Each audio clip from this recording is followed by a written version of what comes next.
ఏపీలో కొత్త excise policy పైన కసరత్తు జరుగుతోంది. త్వరలోనే రాష్ట్రంలో పాత మద్యం బ్రాండ్లు అందుబాటులోకి రానున్నాయి. కొత్త ఎక్సైజ్ విధానంలో ధరలు కూడా తగ్గించాలని ప్రభుత్వం నిర్ణయించింది. తక్కువ ధరలకే నాణ్యమైన మద్యాన్ని సరఫరా చేసేలా చర్యలు తీసుకుని పాలసీని రూపొందిస్తోంది.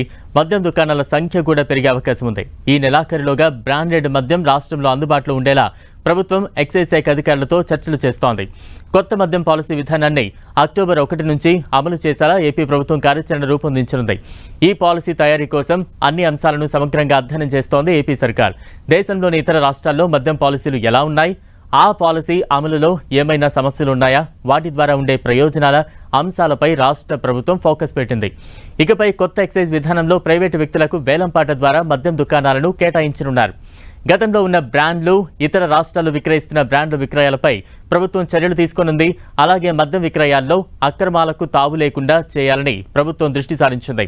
కొత్త ఎక్సైజ్ విధానం తీసుకొచ్చే నాణ్యమైన బ్రాండ్లతో పాటు ధరలు నియంత్రించాలని ప్రభుత్వం నిర్ణయించింది.